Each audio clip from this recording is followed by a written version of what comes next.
G'day mates, it's B-Buster here, and I would like to give Best Fiends a big shout out for sponsoring this episode.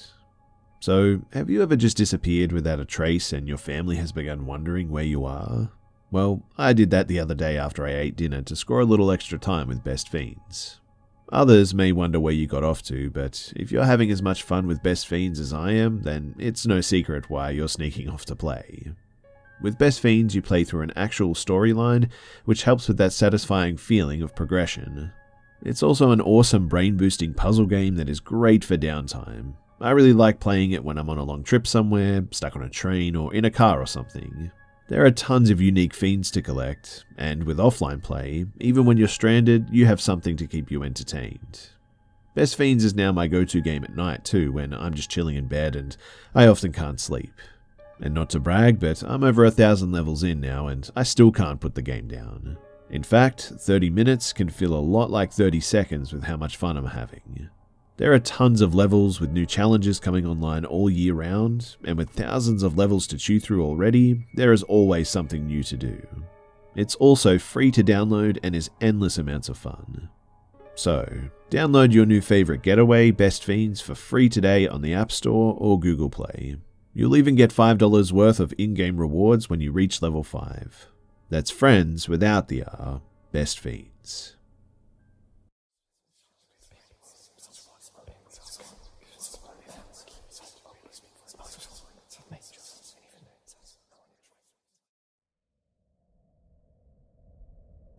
I really wasn't sure where to share this, but I need the validation that I'm not insane.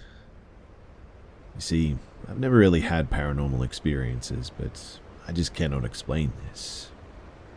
I'm in college, and me and some other 7 people from my school went on a backpacking trip, and we had 2 experienced leaders with us. We drove to Zaleski State Forest, which is in the Appalachian region of Ohio. It was early April this year, and it was cold, and everything was still dead from winter.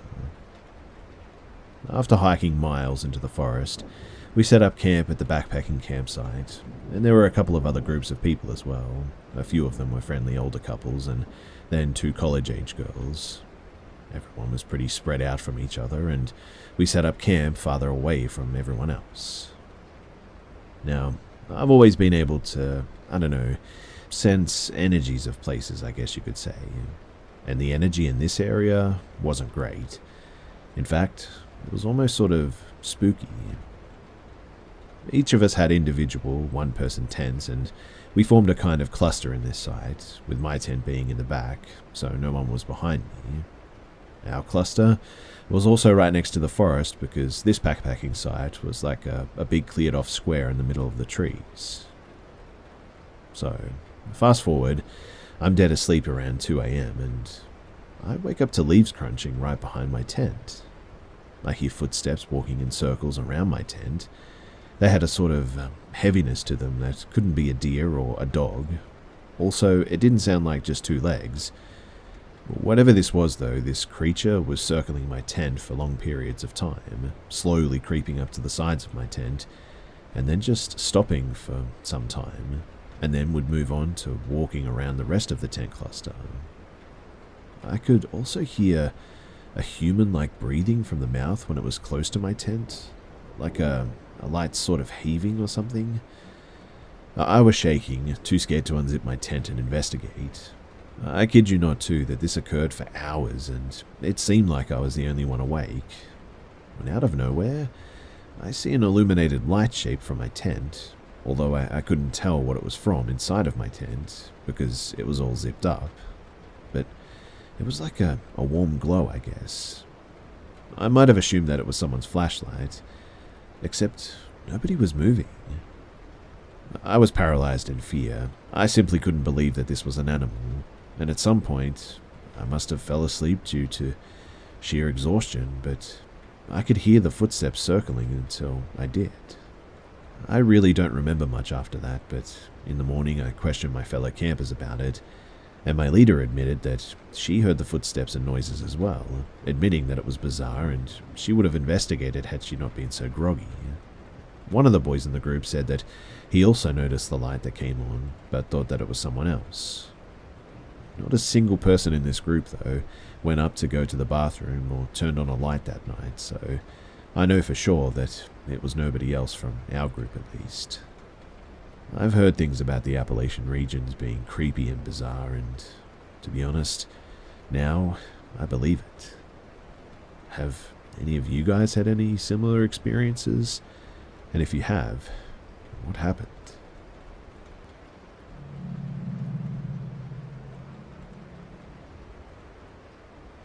About a year ago, I moved my family and I to a home way out in the woods in Tennessee. Now, I wanted to be brief here, but I need to get this off my chest, and after looking into this matter a little more, I have a lot more details that I think will paint a clear picture in the end, so bear with me. The nights here can be extremely loud. Between the crickets, the tree frogs, and the cicadas, it can almost be deafening. One night not too long after we moved in, though, I had forgotten something in my car and headed outside to get it. The first thing that struck me as odd was that my dog wouldn't go outside with me. The dog always goes everywhere with me, as I'm her whole world pretty much, but for some reason, not this night. As I held the door open, she looked out and then looked up at me like, no. So I walked out and I shut the door behind me. The second night that caught me off guard was that there was not a peep. It was like dead silent. I still shrugged it off and walked down my front steps and headed down to my car. When I had gotten about 10 feet from my car, the hairs on the back of my neck stood up for some reason. I felt as though something was watching me. I looked around, but I saw nothing. After I reached in my car for what I had forgotten to grab earlier, I had this feeling like something was moving towards me. I took a step back and checked around me. All of a sudden, I heard one of the hedges next to me that lined the walkway to our front door sort of rattle a bit. At first, I thought it was just a rabbit that I had spooked, as I had seen one just earlier in the day, right where this was. A few seconds later, though, I heard the sound of a large rock, about the size of maybe a cantaloupe, landing a few feet away from me. It hit the walkway and bounced into a shrub. I instantly drew my gun and called out and said whoever that this was, they were about to be shot. After a few seconds of nothing, I began to think that maybe this was some local teenagers messing with the new people. I holstered my sidearm and turned and started walking back to my front door. Almost as soon as I turned towards my house, I heard this deep panting sound. It sounded like a huge dog, but what made me note back to my front door was that it sounded like it was right behind me. I leaped up onto my porch, turned and drew my gun, again expecting something right there, but again, there was nothing. So, a couple of weeks later, I was on my porch at night, sitting on a bench with my wife. She'd got up and walked inside to get something, and as soon as she shut the door, I heard that panting sound again. I couldn't see anything, yet this sounded like it was right on top of me almost. The sound was coming from everywhere, and it was really loud. Again, I couldn't see anything, so I just noped back inside my house. At this point, I'll admit that I was questioning moving here, but after nothing else really happening, I just sort of let it go, I suppose. A month or so later, it was a really rainy and stormy night. This was around 9 p.m, and my wife and I enjoy listening to the rain and talking about how relaxing the rain is. Me, growing up in Oregon, loved the rain, and for the past 10 years we lived in Vegas, where it would dump the entire year of rain in like a day and then be bone dry for like the rest of the year. For my wife, who grew up in Nevada, rain was such a rare thing that she loved going outside and watching it. So for us, this is a pretty enjoyable experience, I guess you could say. Except this night in particular, things took a really weird turn. So as we were sitting there talking about the rain and relaxing, my wife stops me and said, "Did you hear that?" I said, "No. What did you hear?" She says, "I swear it sounded like a small child calling for help out in the woods beside our house." I said, "No, I definitely didn't hear that." After a few moments of us just listening intently, she said, "There it is again." I said, "I I didn't hear a thing, sweetie. Are you sure you're not just hearing things? She looked at me sort of offended that I didn't hear anything and said, No, I'm positive. How could you not hear that? It was our son. I think he's out there and got lost. I said, No, he's in the house sleeping on the couch. We then both looked through the blinds that were open right behind us, and we could see all of our children laying there, and she said that was so weird. I swear it sounded like our son. I said, Well, it's definitely not him. I mean, he's right there. Besides, I really don't hear anything. She then stands up and says, Wow, he's really crying out for help. I think I need to go and look for him. Now, at this point, if you knew my wife, you would know she is absolutely creeped out by the woods and wouldn't be caught dead walking into them during daylight, much less at night during a storm. I grabbed her hand and said, I've been listening intently and there's absolutely nobody calling out for help. You need to stay here, okay? At this point, I'm getting worried about her. She was acting completely out of character, not to mention that at this time she's 8 months pregnant with our baby daughter. She then says, What if there's some child out there lost in the woods, though? I said, Well, first off, I would be able to hear them too. Secondly, there are no other kids around here for miles, and the odds of them being lost 100 feet from our house that's lit up like a Christmas tree is like nil. She then says, I know, but what if it's a kid? Before I could say anything else, she stands up and starts walking toward the stairs. I instantly jumped up and grabbed her hand again and said, No, you're not. Get into the house. I don't know what's going on, but you need to go inside. She then complies and we both go inside. I didn't know what this was, but it freaked me out a lot. Anyway, a few months after this, just as it was getting dark outside, I heard the front door to our house open and I got up to investigate. We have autistic 6-year-old twins and we have the door set up so that they can't actually open it without us there. So to hear the sound, it could have only been my wife. What was weird, though, about this was the fact that she usually doesn't go outside without saying something to me. I walked out the front and saw my wife walking down our private road towards the drive on the side of our house. I ask her what she's doing, and she says that she was sitting on the back patio and kept hearing a baby crying out in the woods. I said, Seriously? And you just decided to walk off into the woods to investigate? She then looks out into the woods and says, See? There it is again. Again, I can't hear anything, but what I did notice is that it was completely silent out there again.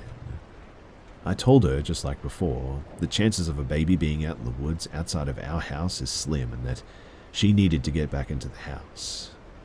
She said, What if somebody left a baby out there, though? I said, Well, if that were true, then I'd hear it too.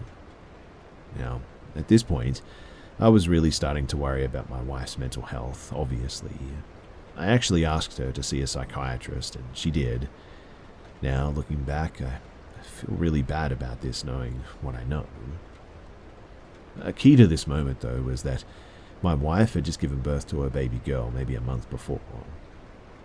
A few days after this, though, we were out on the front porch. It's early evening, and I had just mowed the lawn this day, and our 3-year-old son was riding around in his little car in front of the house. He knows that he's not allowed outside of a certain area that we mapped off. He loves playing outside, but with the road behind 50 feet of our front porch, we have to be careful as a lot of boaters will fly through after drinking all day on their boats. As we're talking, we're both sort of keeping an eye on him. A neighbor drives by and stops to say hi for a second. This interaction must have taken like 8 seconds, as all they said was, How are things? We said good, and he told us that he would stop by later as his wife got something for the kids, who happens to be one of their teachers in a school. And we said, Oh, okay, and he drove off. I looked over to where our son was, and he was gone. I called out his name and ran over to the side of the house and could hear his car on the other side of the drive. I scolded him for leaving the area, and he said something in his 3-year-old gibberish and pointed to the woods behind our house. I said, though, that he had 5 seconds to get back to the front of the house or else. And he adamantly pointed back in the direction of the woods and kept trying to tell me something. I looked off in the direction of the woods and just assumed that he'd seen a deer or a squirrel or something, and maybe that he wanted to see it up close or something. I walked back up to the front of the house and he cried the whole way there. He got really upset, in fact, that I wouldn't let him go into the woods, but I just wrote this off as him being curious, and most 3-year-old boys are, right? Now, this instance isn't isolated, as our twins have done similar things, but nothing quite as extreme as this, I guess. There have also been nights, though, where we had just laid down for the night and had heard a loud bang on the side of our house on the wall behind our bed. It was so loud that I jumped up and looked out the window. Our floodlight came on too, but I couldn't see anything. Now, the weird part about this is that our bedroom sits about 12 feet from the ground level, as we have a full-size basement that's cinder block. I put on my slippers and grabbed one of my 12-gauge shotguns and walked outside to investigate. And it was completely dead silent again.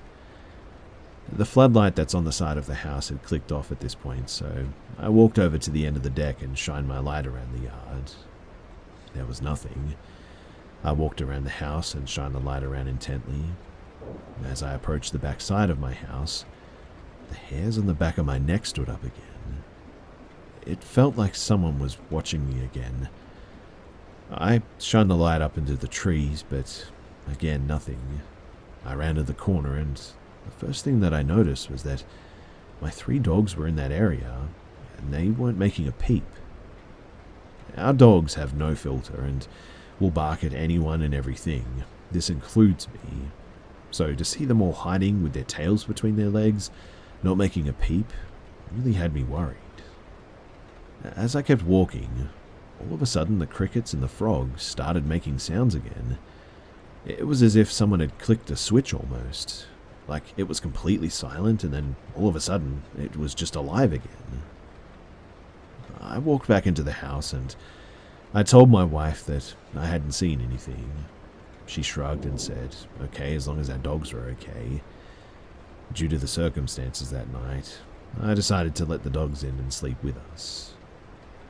This very same thing has happened in all 4 exterior walls of our house too. It's random and annoying, but just like this instance, every time, there is nothing going on outside. There have also been times where we were sitting in the house, and as I was watching a movie, my wife walked over to me and said, "Did you call me?" I said no, and she said that she swears that she heard me call her name in her ear. She said that it was definitely my voice, and she didn't understand because it sounded so close, and I was a good 20 feet away from her in my recliner. The important part to this too was that she was sitting at the table doing something, and the slider to the backyard was open behind her. Now, our back patio sits about 20 feet off the ground and is like a sort of balcony, as it has no stair access outside. I think the previous owner must have built it for barbecuing or something.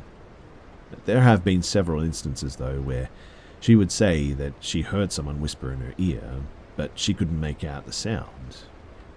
Again, I kept thinking that she was just going crazy, but as you'll see, I think all of this is tied into this final moment where things are revealed. So the last thing that I want to mention before we get into what just happened is that I have a shooting range built behind my workshop on the opposite side of our property next to the main road. It's kind of on a downslope, but it works perfectly for what I need for it. The range itself is cut straight into the woods going down about 100 yards or so. When you're at the downrange, you have woods surrounding you on all sides, except back up to my shop. I have to say that it's always felt creepy when I'm dealing with my targets or mowing there. When you're down there, it feels like you're miles from anyone, pretty much.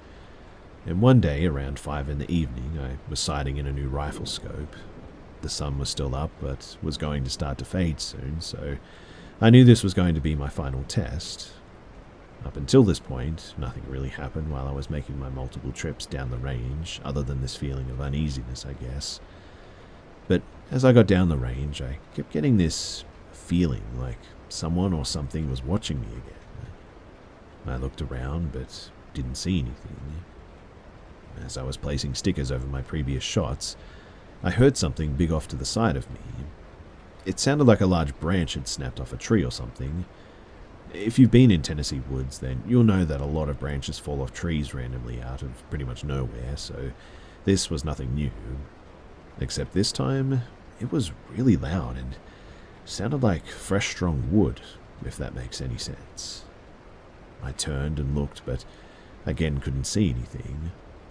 I started walking back up to my rifle, and I swear that I heard something right behind me. I turned around, but again I saw nothing. As I started to walk again, I heard this deep growl. It was really deep and loud, and what's worse is that it was all around me. I turned around facing the range and started walking backwards. The thought of some rabid dog charging out of the bushes had freaked me out, so running wasn't a good idea.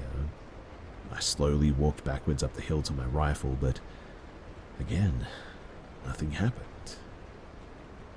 I grabbed my rifle and sprayed the target with rapid fire, hoping to scare off whatever was stalking me. I left 10 rounds in the mag and grabbed my rifle bag and quickly walked back up to the house. I never did tell my wife about this, as I didn't want to freak her out. So, fast forward to about a year later from when we moved in, and my niece is staying with us in a living-in nanny to earn money over summer break from college. We were on our way back from the store and about a mile from our house, and I saw 2 eyes reflecting in the headlights coming from a wide tree on the side of the road just ahead. It had caught my attention because they were higher than a deer, but a different color and size.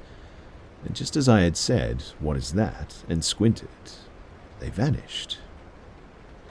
I had made a comment that it was almost as if it had known that I could see its eyes and sort of moved. The color was kind of a golden green, but they resembled the mannerism of a large cat, as they felt sort of ominous, I guess. It's hard to explain, but I shrugged it off as we were passing the tree and saw nothing. A few moments later, we arrived at the house. As we were getting bags out of the car, my 3-year-old son came bolting out of the house excited to see me. As I was waiting to help carry in some of the bags, I all of a sudden heard my dog growl. I looked in the direction that she was looking, at my neighbor's property across the street, and what I saw has kept me up all night. Up until this point, I'd always been skeptical, as I'd never seen anything with my own 2 eyes. Even with what had happened to me the year prior, I still had my doubts that it was just my mind playing tricks on me. Now, my street is kind of a spread out neighborhood. Each house sort of sits on several acres, and at the end of our road is a Kentucky lake. My neighbor's house sits adjacent to my house on about an acre lot. Directly in front of my house is a wall of woods, and directly behind my house is several thousand acres of untouched forest. As I was looking across the street to my neighbor's property, I saw a large dark figure between the trees at first. The movement caught me off guard, as it sort of looked like something big moving quickly on all fours. Then, when it came out into clear view, it stood up and it walked just like a man. At first, I didn't know what to make of it. It was very tall, but what was strange about it was the distance it was covering, and the fact that when it was in front of the shed, I swear that I could see through it. It was clearly walking quickly, but moving faster than any person could at a sprint. And more importantly, there was absolutely no sound. It was like it was sort of phasing in and out of reality as it moved. I said, "What the heck is that?" and realized that it was looking directly at us. It moved at an angle away from us so as to minimize its time out in the open, and moving quickly as it could while still being silent. The hairs on the back of my neck stood up as I realized that whatever it was stalking us. I told my niece to get into the house now. I grabbed my son and we booked it inside. I grabbed my AR-15 with a short scope and came back outside to see my niece still grabbing stuff out of her car. Knowing that I told her firmly and clearly to get into the house, Her disregard to my command really annoyed me at the time, but still, I watched over her without saying a word. As she was slowly walking, she turned towards the woods across the street from my house and suddenly bolted for the house. She ran up the steps in a sort of panic state. I asked her what she saw, and her face was pale as a ghost. She said, "I heard something big in the woods walking loudly on the leaves, and when I turned toward it, I heard a deep sort of guttural growl." I asked her why she didn't come in when I told her, and she said that she thought that I was talking to my son. I told her what I had seen, and she wanted to get a closer look to see if she could see something too. I told her that that was not a good idea, and she went anyway. As she was walking down the walkway, I heard the sound of dry leaves crunching in the woods across the street. I told her to stop and come take the flashlight.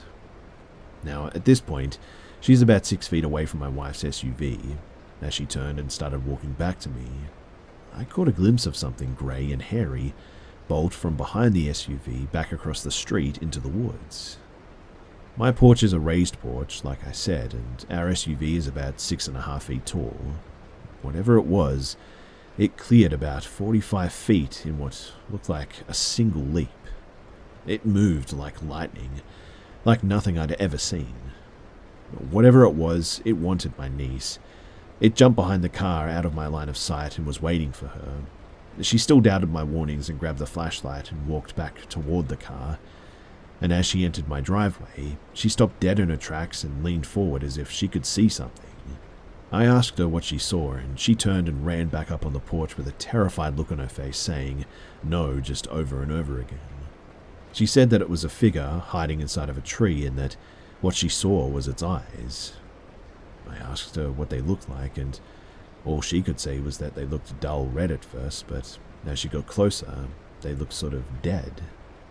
I said, "What do you mean dead?"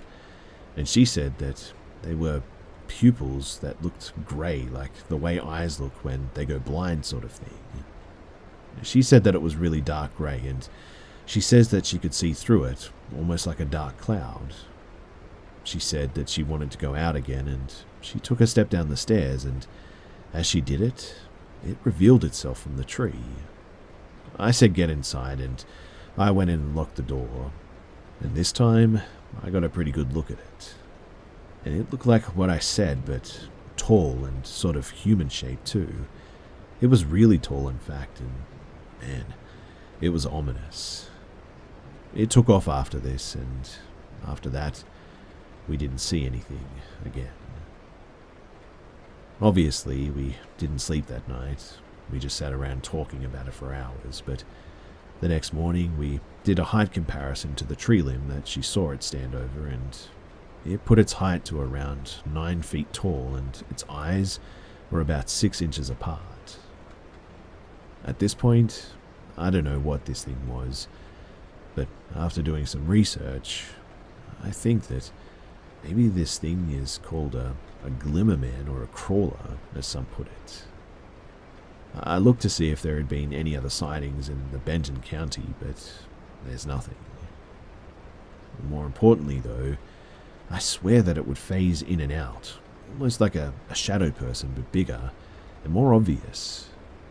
One of the things, though, that really stuck out to me is that this thing seems to be able to communicate telepathically, and this explains why everyone was hearing something that nobody else could hear. It also seems to have sort of like a playback-like communication. So when I heard a dog panting, it was probably one of my dogs that it had heard, well, I would guess at least. And the baby crying would have been our newborn baby who she had given birth to just recently. And maybe it had heard me call my wife's name and kept telepathically calling my wife's name with my voice or something. Another thing that my niece had said too that night was that she felt really compelled to go back outside to it. She said that she felt like this thing was communicating with her somehow and it wanted her to go back outside. But the more I read about this, the more everything that's been happening over this past year makes a lot of sense too. One thing that I find extra convincing too is that down the road towards the lake, there's a property that is barbed wired off and is a sort of wall of forest with no driveway. A lot of the property down our road is undeveloped owned land, and one of the trees there, it has a large old sign that says, "Screamer lives here," with an arrow pointing back into the woods. Now, I have to admit that when I first saw this sign, I laughed at it, thinking maybe the owner screamed at trespassers who entered his property or something, and teenagers put up the sign to mess with him. But when I did a satellite search of our neighborhood, that entire section of road has no houses or trails or anything, and is just pure forest for as far as the eye can see.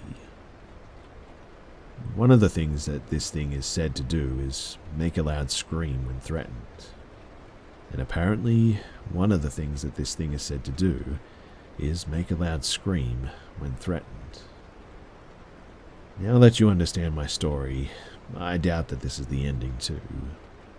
But the next question is, what can we do? I don't want my wife or kids to disappear one day, and if there is more than one of these things out there, this really makes the missing 411 make a whole lot of sense. I feel really perplexed and scared as to what I can do. If you guys have any advice, then I would love to hear it. I'll try and share any more information if anything else happens, but that's pretty much everything for now.